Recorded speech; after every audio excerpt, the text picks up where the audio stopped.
I think, and I like what I heard this afternoon, both from the panel on diaspora as well as the last one.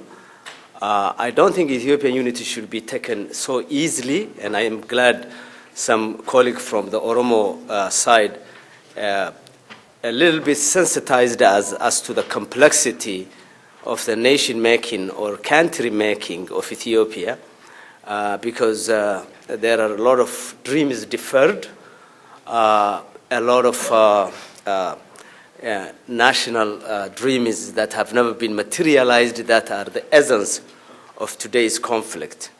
So I like to probably, in the interest of the crowd, mutate my discussion and probably look at the Horn of Africa at two layers or two tiers. One is the broader Horn of Africa, which includes Sudan and sometimes Uganda and Kenya, and then the traditional Horn of Africa, which is Somalia, Ethiopia, Djibouti, Eritrea. In the interest of today's discussion, I like to induct Kenya into the first tier of the Horn of Africa so that it makes Somalia, Ethiopia, Eritrea, Djibouti, and Kenya. And I have my own personal reasons why I'm detaching Kenya and putting it here, and it will probably, you will understand from my discussion why I'm doing that. I'm very happy to be coming to the podium today after I heard yesterday Herman Cohen, a preeminent American ambassador, on camera saying that the Somali region of the Ogaden being part of Ethiopia today is a historical mistake, a historical accident. Good evening, everyone.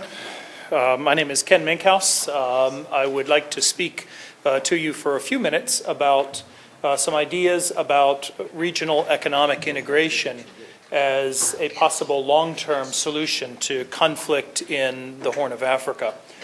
This is a dream and a vision that has been discussed for many years.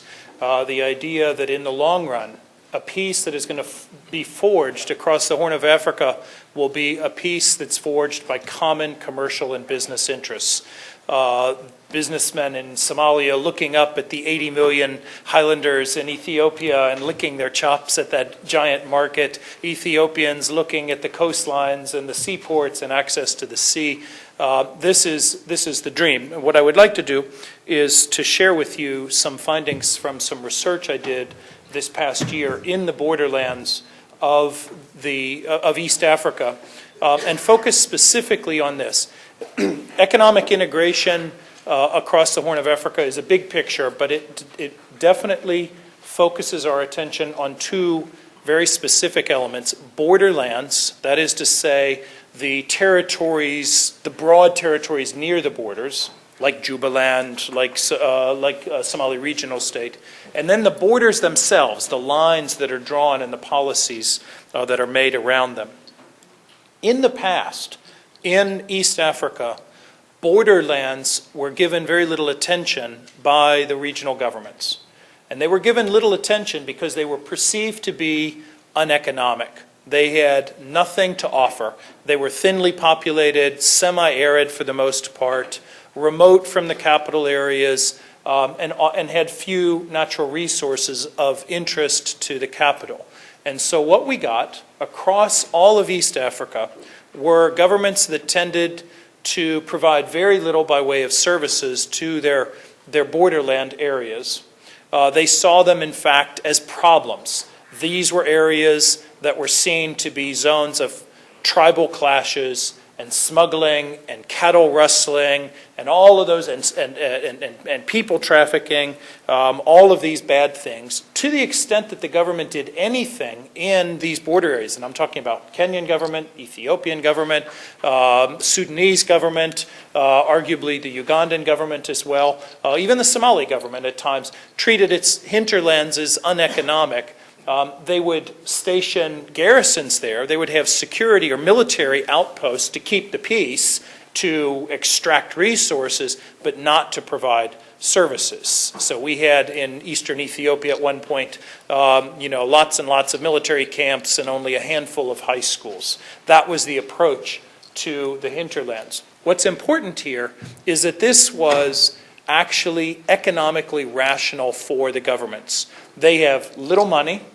These areas didn't appear to be economically interesting, so why waste your precious resources trying to govern these vast, uninteresting areas? What's fascinating about that is at the same time, in the past, all of these regional governments sought to harden the actual borders. They wanted the borders to be as sealed off as possible.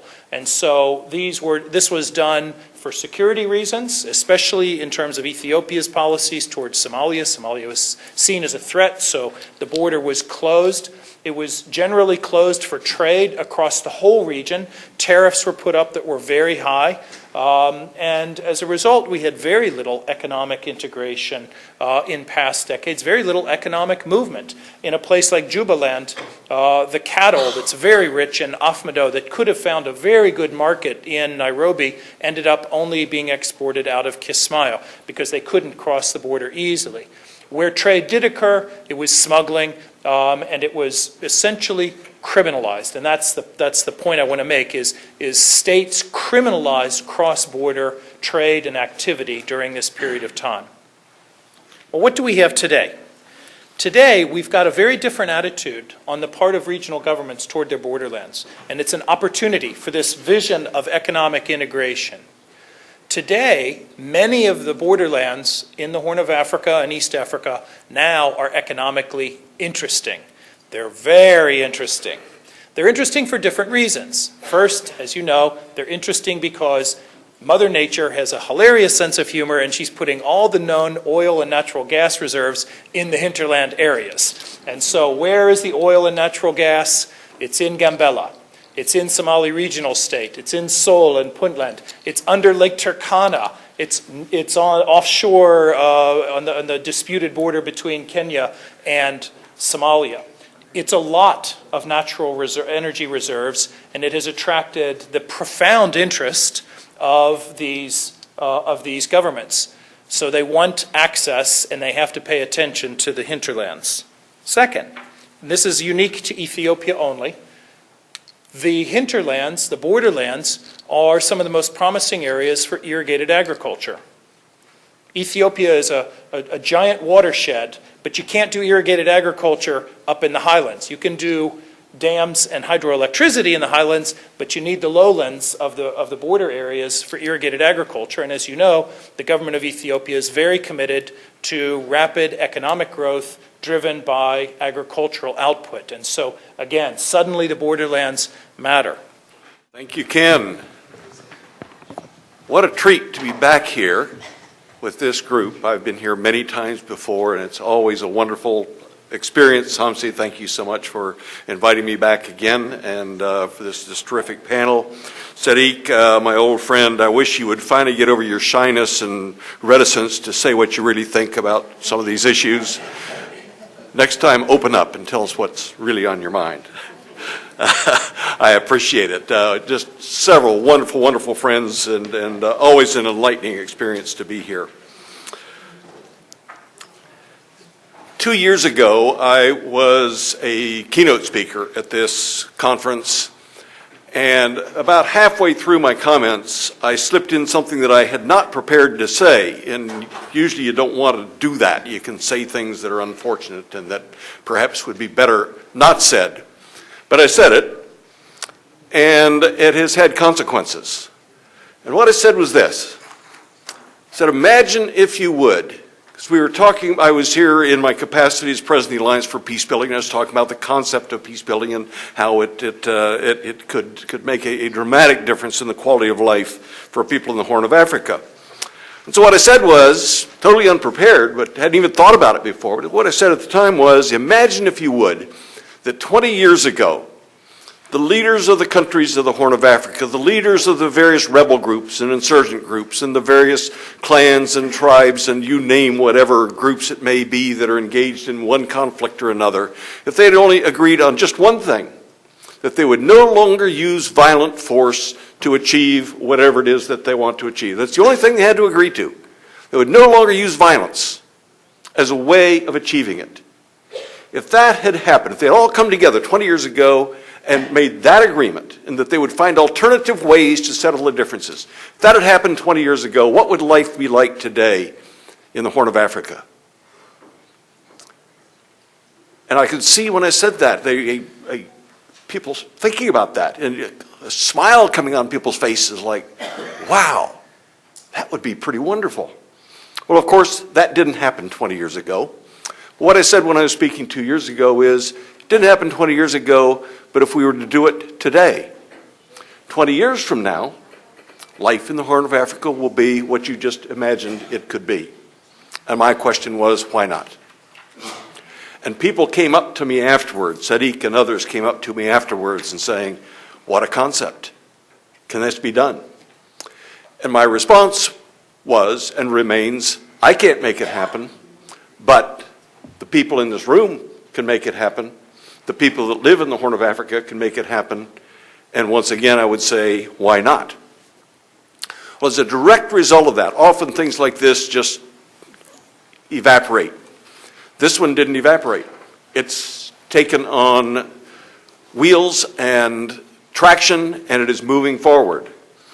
Because of the response of this group to that comment that I made, when I went back to Washington, met with others and said, this kind of slipped out of my mouth without preparation, but people seem to like the idea.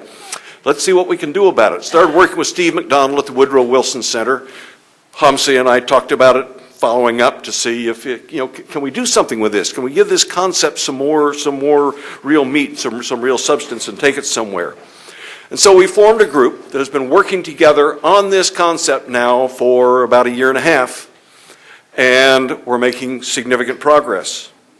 We commissioned Paul Williams at the Elliott School at George Washington University to do a study of the conflicts in the Horn of Africa region, because we felt that there's an integration of, just as we're talking here about the benefits of cooperation throughout the region, there's also a downside to conflict throughout the region. And so Paul did this astonishing study, and by the way, he's the one supposed to be here speaking, not me. He couldn't make it, but when he couldn't make it, Hamsi asked me to come and do it. But we commissioned Paul to do this study. Here is a copy of the study. As you can see, it's pretty darn thick. It documents and analyzes 200 violent conflicts. 200 violent conflicts in the Horn of Africa region over the last 20 years. Now that is a record, I'm afraid, a record that you would not be proud of. That many conflicts. But he identifies the integration of those conflicts, how they all relate to one another. And then what we tried to do as a group then is start to think through, okay, how can we untie this knot of all these conflicts, each of which impacting the others? And we've come out with a report with a set of recommendations of things that could be done to make a difference and lead the Horn of Africa out of this dreadful period, and let's face it, it's been a dreadful period of violent conflict that has kept the entire region from progressing the way that it could and should. And our premise is that if we can deal with the violence, we can deal with the intractable conflicts where we use violence and kill each other to resolve differences, instead of using mediation and negotiation and finding regional agreement to move forward for the good of everyone. If that can be done, imagine what the future would be like. And so coming out of this is a set of recommendations that has been shared with the think tank people, with the political people, with the diaspora in Washington, far and wide, and amazingly, it is getting a very, very, very positive response. It has people stopping and thinking about what could and should be done. Now, given that we're here in the United States, we're looking at it, and most of this work's being done in Washington. We think of it in terms of what can the United States government do about it. But the same set of principles would apply to the European Union, the African Union, and more than anybody, to the people who actually run the countries and run the various groups within the Horn of Africa itself. But we came up with these since our primary role is to try to influence U.S. government policy in this regard. And so what you're going to see now is a set of slides, and these are Paul's slides, not mine, that have been presented to the U.S. Congress, to the State Department, to USAID, to the Defense Department, and to others, and it's got people thinking about what could and should be done. Now we begin with a very troubling map. We've been seeing several maps, but this one shows where all of those 200 conflicts, these are all violent conflicts. This isn't just people disagreeing. This is where people have been killed. Every one of these are places where people have been killed in the last 20 years in the Horn of Africa. Pretty troubling map, isn't it? So that's what we're talking about reversing. What I would like to see is 10, 20 years from now, 5 years from now, 2 years from now, that map with no more dots. That's what we're talking about. So we identified several factors that are what we call the current headaches. And by the way, these slides were done back in November, and some of these headaches have already been taken care of, at least to some degree or another, which is good news. North and South Sudan, the Abyei crisis, border demarcation, all right, happens to all of us.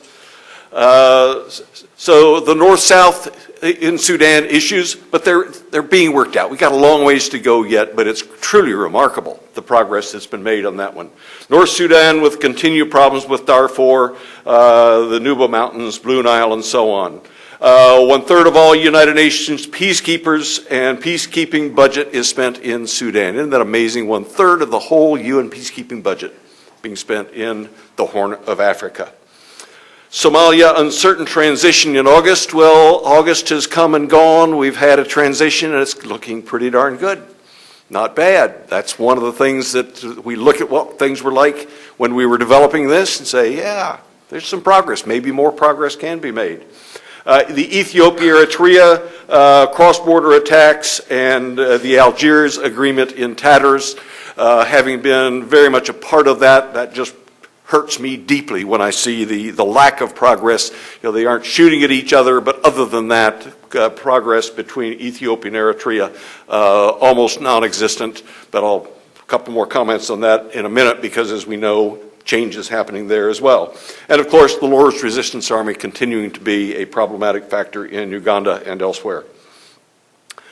Current U.S. engagement, what is the United States currently doing? Because again, remember, we're presenting this to Congress and to the State Department and the agencies and so on. So kind of reflecting on this, and Sadiq certainly spoke to this, and I think we need to get you in front of some of these congressional committees and some of the other folks to hear what you had to say, because I think you're spot on. But multidimensional humanitarian assistance, development aid, health initiatives, and I think you're again right on the AIDS initiative from President Bush. I think it's a truly remarkable and wonderful thing that's been done. But part of what we see is counterterrorism kind of trumping everything else that the U.S. is doing in the Horn of Africa, and that may be an important and necessary thing, but it is not the most important thing for progress for the people in the Horn of Africa, and that I think is a place where we make a big mistake in not looking out for what is in the actual best interest of the people there. Highly uneven and business as usual hasn't produced a stable and peaceful region, as we see in that map. Focus has been on symptoms, not on the root causes of the Horn's problem. They are political, it is governmental, it is leadership issues that must be addressed with better governance.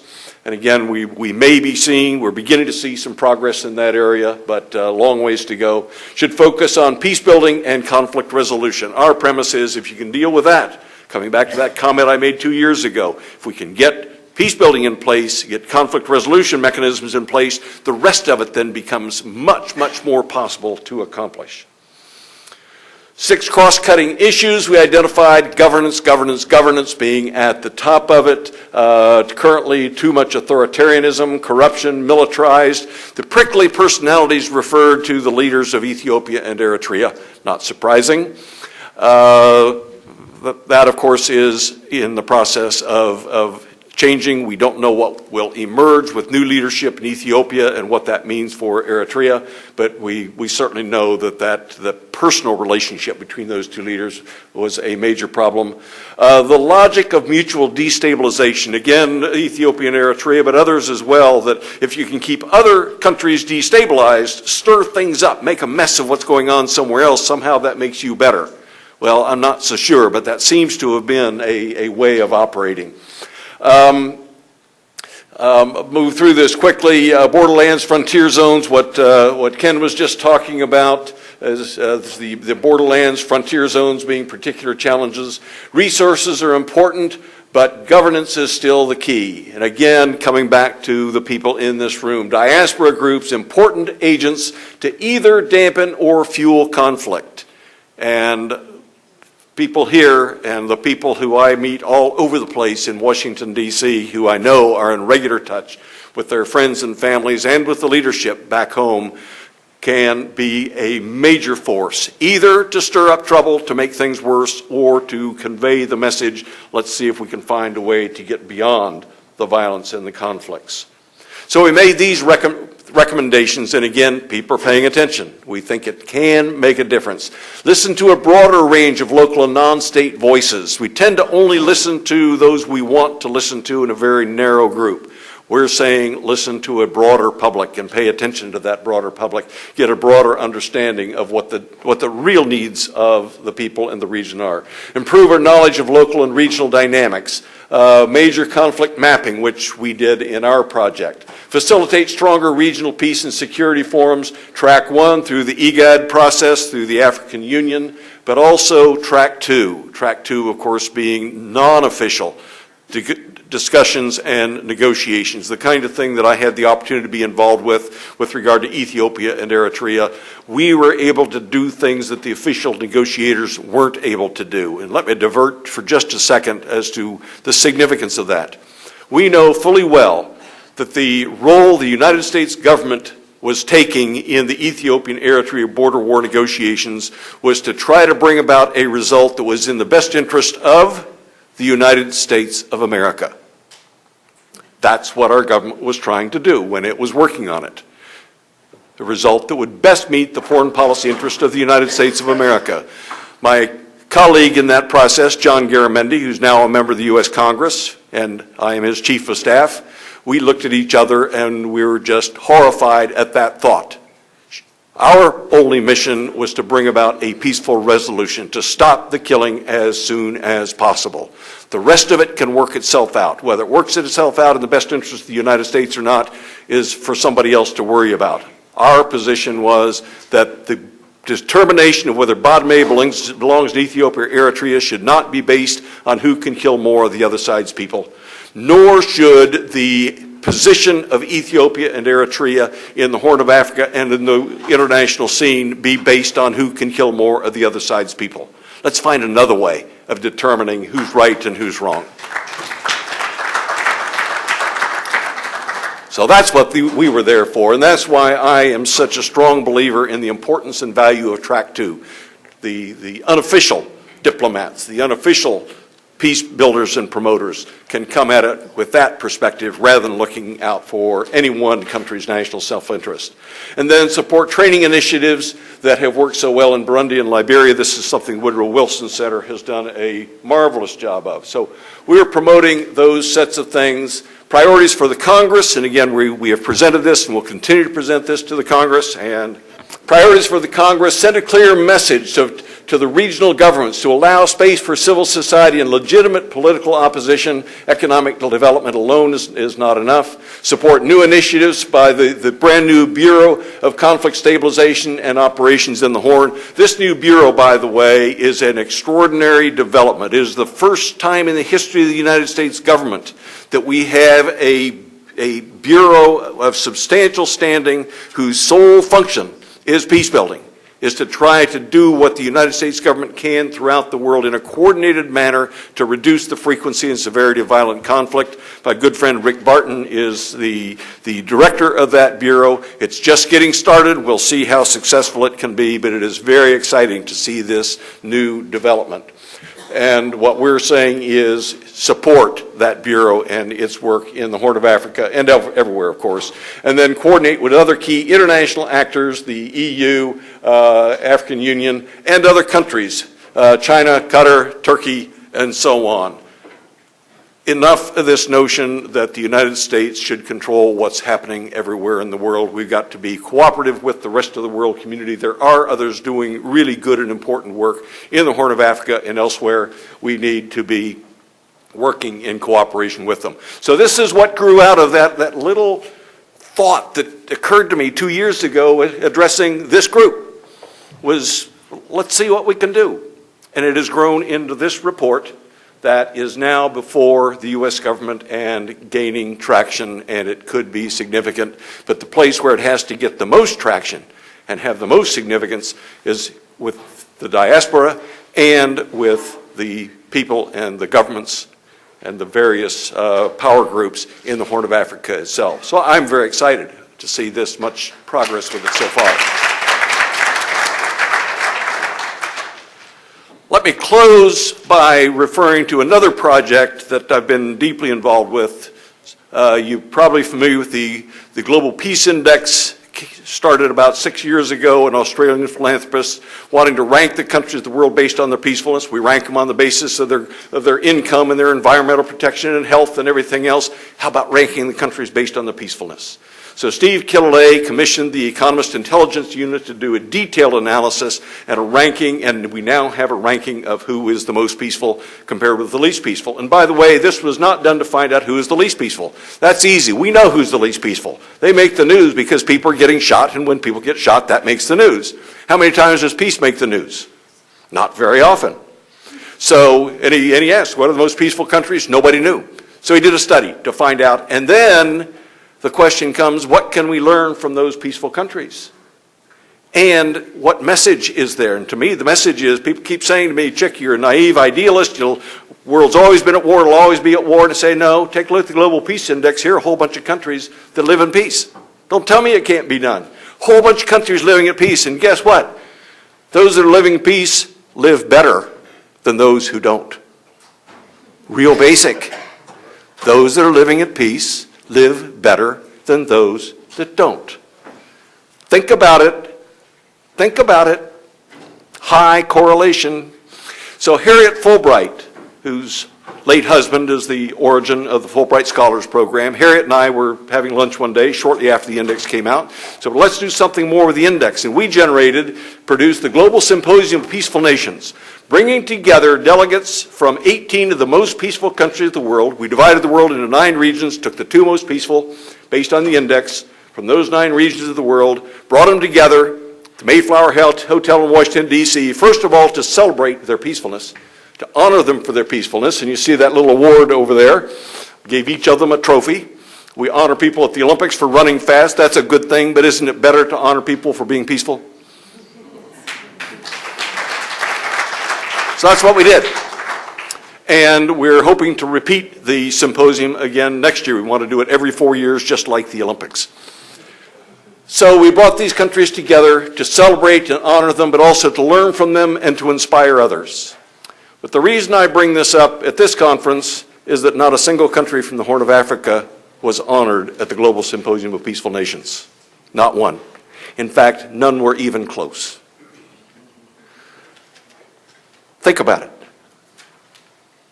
Wouldn't it be great if a future conference of this nature, next time IHASA brings us all together, that we can have the delegates from at least one of the countries of the Horn of Africa, where we can honor them, say, we made it, we're there. And that's what this group is all about, and I'm so honored to be a part of it. Thank you all very much.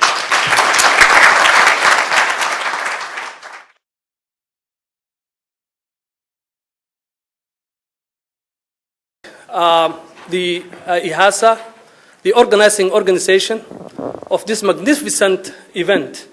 And I would like to, in particular, thank Brother Hamza for inviting me to participate in this discussion tonight. I also appreciate the opportunity to share this panel discussion with such a distinguished scholars, and panelists who have long history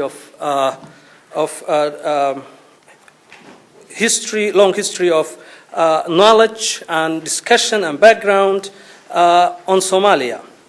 On August 1st this year, a National Constituent Assembly gathered in Mogadishu and endorsed a new constitution for Somalia. On August 20th of this year, a new parliament was sworn in, and that parliament elected a president for Somalia on the 10th of this month, September. These events, these monumental events, have history, and they are an outcome of a process that was underway for nearly 20 years. The organizers of this event call it transition. I call it reconstruction. And there is a difference between the two. I will focus in my remarks on the specific area of reconstruction through constitution making. Because in my view, what we are witnessing in Somalia, the events that we have been witnessing during the past 2 decades are, in fact, nothing less than a reconstruction, reconfiguration, and refounding of Somalia, not merely a transition. And the reconstruction through constitution-making process is internationally known process. And it is somewhat a difficult process that had a mixed record at the global stage. The United Nations generally is the one that spearheads and leads such processes. You may have heard about dumping of radioactive waste in Somalia. It's not just Somalia, it's in many countries of the world. I would like that to be given the attention that it deserves. It has been discussed by the panelists. It has been said by the panelists before me that we need peace. Yes, but you also need health. You need healthy people to be in peace. If you don't have health, peace by itself, it's not going to help. So as we know, there is a lot of radioactive material that we hear is being dumped in Somalia. There's a long Somali song, but what it says is, as a believer, you believe in Allah and the Almighty who has all the power. But people are supposed to self-determine and deal with their governance issues themselves. So for us, Somalis and Somalia, to have a lasting anything, governance structures, infrastructure, peace, whatever it is, a sustainable, lasting process is going to happen when it is Somali-owned, Somali operationalized, and Somali implemented. That is not to say we don't need help. We do. But I think the first premise for me is we need to shift this paradigm of it doesn't matter whose fault it was, whether it was externals or internals or Somalis or non-Somalis. I think the fixing needs to come from Somalis. And the analogy, the medical analogy, kind of disturbs me when people talk about Somali government and the Somali state in the sense of somebody that is sick or that has cancer or, you know, there is death at the end of that tunnel. And I don't want that. So I'm going to revert to another analogy that somebody used, which was a car, you know, a machine, a mechanical problem that, you know, the Somali state mechanism is not functioning and it's broken and it needs fixing. And if the mechanic down the road can't fix it, you then go back to the dealership and you go back to the people who actually produced the thing. And to me, that is the Somalis, right? That dealership is the Somalis.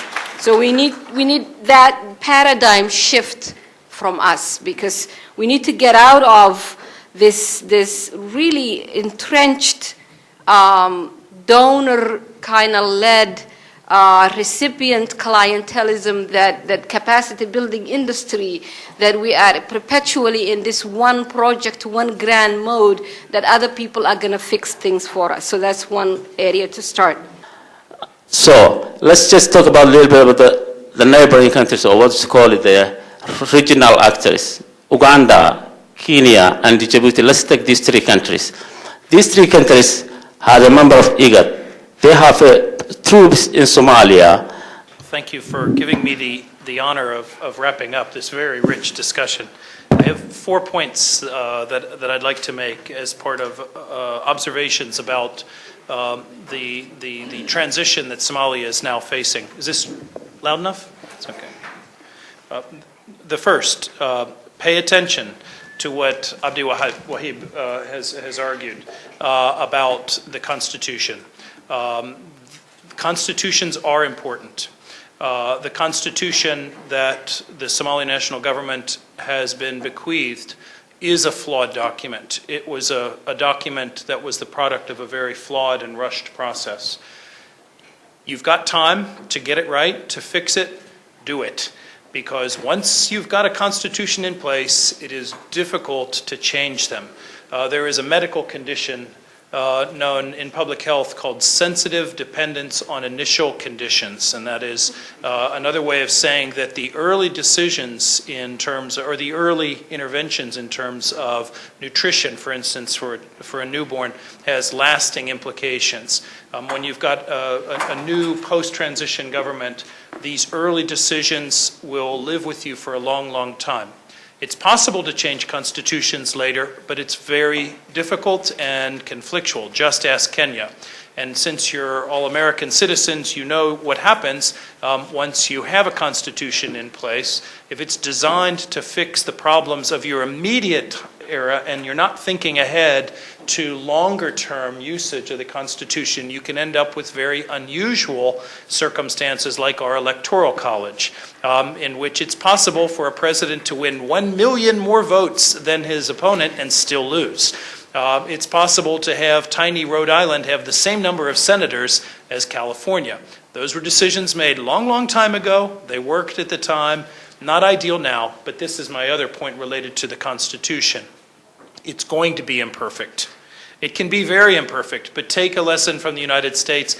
Somehow we make this really imperfect system that was bequeathed to us from 200 years ago, and we live with it. So don't let the perfect be the enemy of the good. Second, I'm a cautious optimist about this transition, and it's not just because I happen to be a friend of Hassan Sheikh, in full disclosure. This has very little to do with Hassan Sheikh, though he is a good man.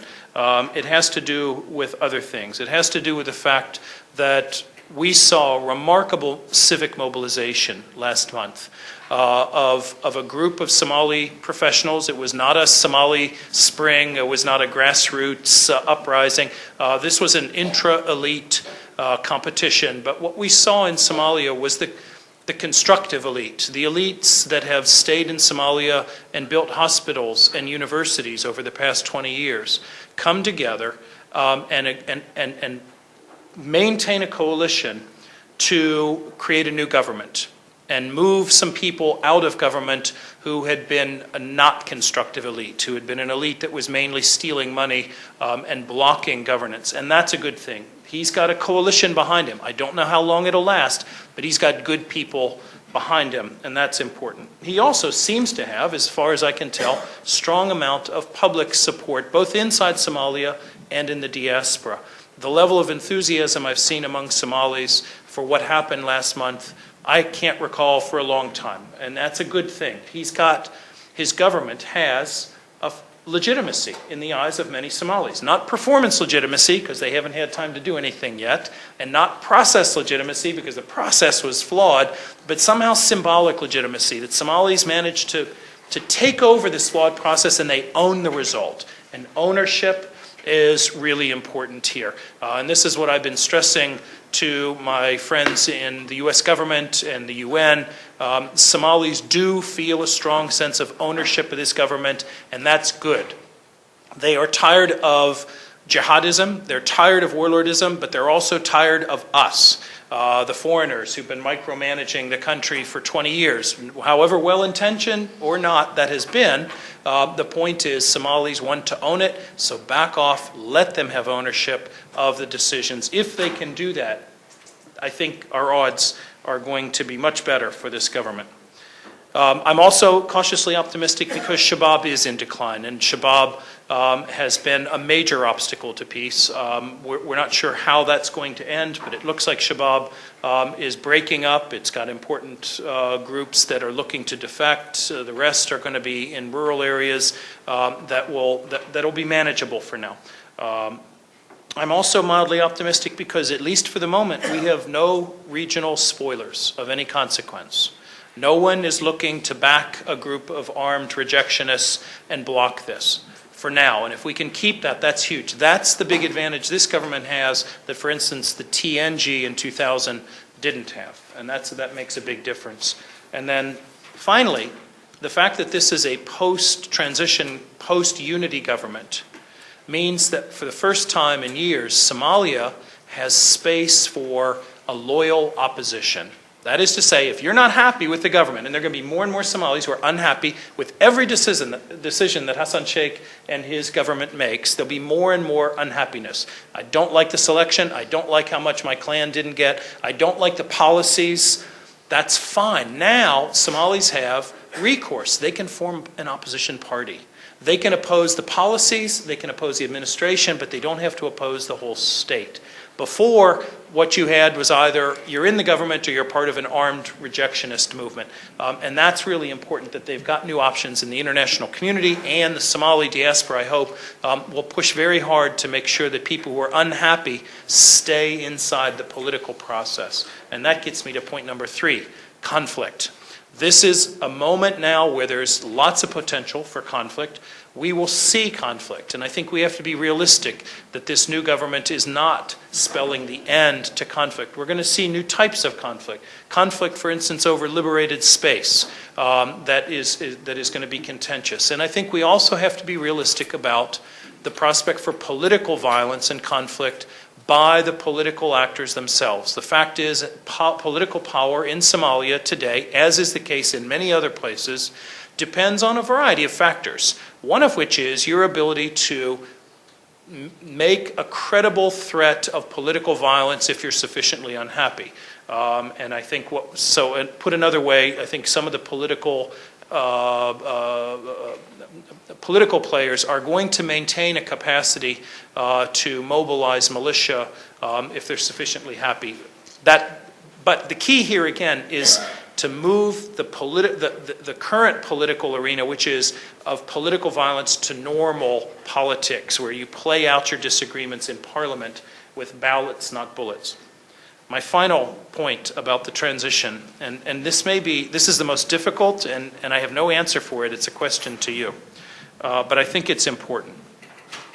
And that is a question of political culture and how you change a political culture.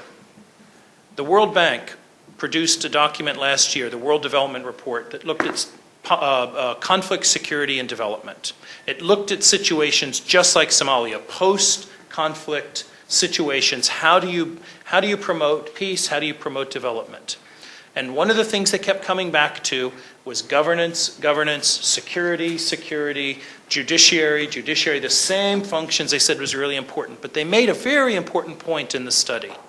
They said that if you focus on building security for the government, before you build trust, people are going to see the building of security as a threat to them. And it's going to create a security dilemma in which others are going to react defensively, they're going to arm themselves, and I think that's exactly the case in Somalia. How do we build a culture of political trust at the national political level after 20 years of fighting and violence? Right now there has been very little trust. When you look at the track record in Somalia, at the national political level, there's no reciprocity, there's no sense of confidence or fair play.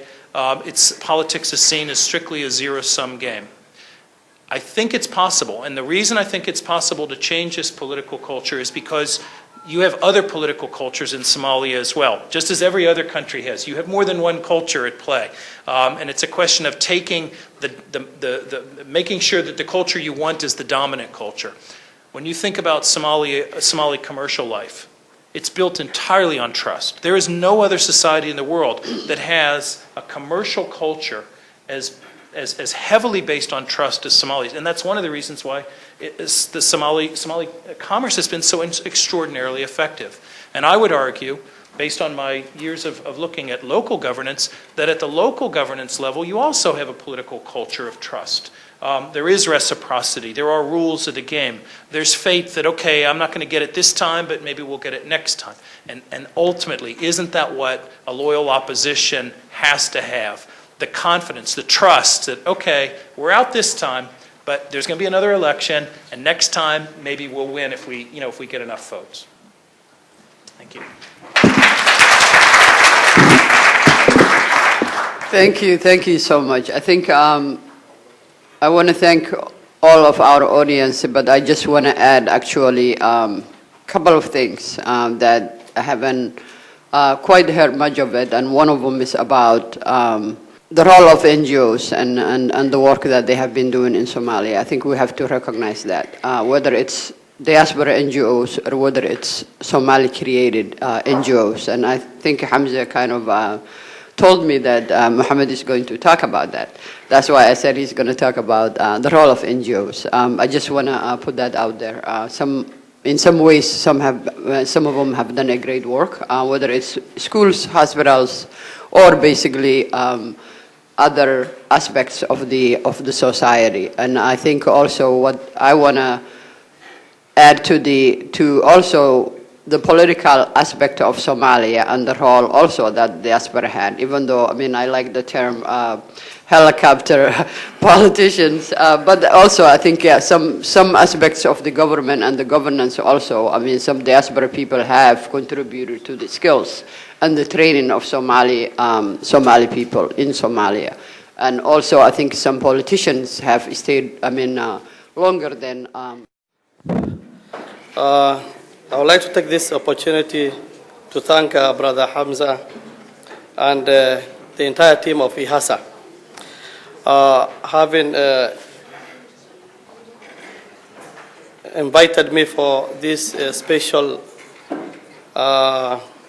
soul searching that has actually invited eminent personalities here to come and discuss issues that are affecting the Horn of Africa. The bulk of the problems that we have actually discussed here, I can comfortably say that I've been the host of those problems for the last 20 years. I've been hosted the refugees from Ethiopia, from Ogaden region, from Somalia, Rwanda, Burundi, Sudan, and I'm trying to, try to tick the checklist, and one by one they are going back. So I hope there's a lot of hope. What the eminent personalities here, the professionals have been discussing, is to give us hope. It has been actually very optimistic, and I hope that there's this common word that was coming back, that, this transition. So I'm also trying to put you people on notice that the entire Kenyan, the Kenyan government is also on transition. I think you have forgot that. Under the new dispensation, we have actually passed a new constitution, and Kenya is also going towards the county. And for the first time, the refugee camps that we have hosted for the last 20 years, I think the rest of the Kenyan government are tired with them. But as our brothers, although we are tired, I'm still telling you people that I'm putting you to notice that we're going towards the county.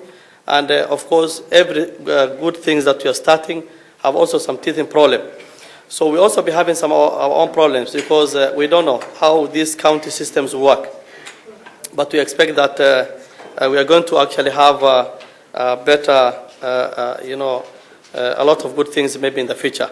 So we're having a lot of, so majorly the problems that we have been trying to discuss here, you should know that they're exerting a lot of pressure in terms of resource sharing, in terms of, already the little resources, in terms of environmental degradation, and a lot of problems. So I hope what we are discussing here, probably IHASA, after such a very important conference, the recommendations that you are making, this is where we are looking at. Whom are we going to send this? You are giving these recommendations to who? Who is supposed to act?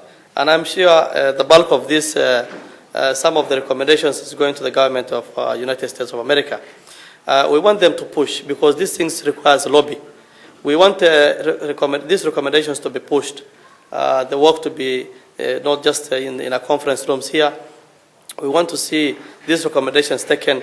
We want to see the genocide and the problems in the Ogaden region stopped immediately.